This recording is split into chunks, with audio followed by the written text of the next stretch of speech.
呢個太難啦。Hello，各位家長、小朋友，你哋好。接下嚟睇下呢條題。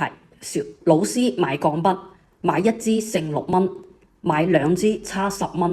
咁個問題係老師帶咗幾多錢呢？遇到呢一種問題，最簡單嘅方法就係用線段圖嚟表示。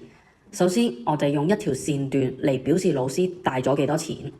咁呢條線段呢，就係老師帶嘅錢。跟住我哋再用另外一條線嚟表示一支鋼筆嘅錢。咁呢條線段呢，就係代表鋼筆啦。咁通過呢個我哋可以睇到買一支鋼筆剩6蚊。咁呢一個長度啦，就係剩低嘅嗰個代表剩低嘅個6蚊。跟住我哋再睇買2支鋼筆差咗10蚊。咁買2支鋼筆啦，我哋就用另外一條線嚟代表示買咗2支鋼筆。另一支鋼筆呢個時候係差咗10蚊。咁呢度啦就係佢嘅一個長度。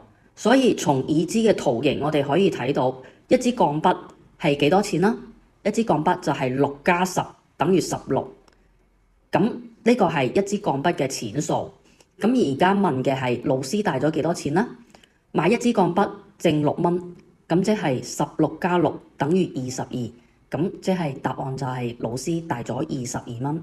你答啱咗未啊？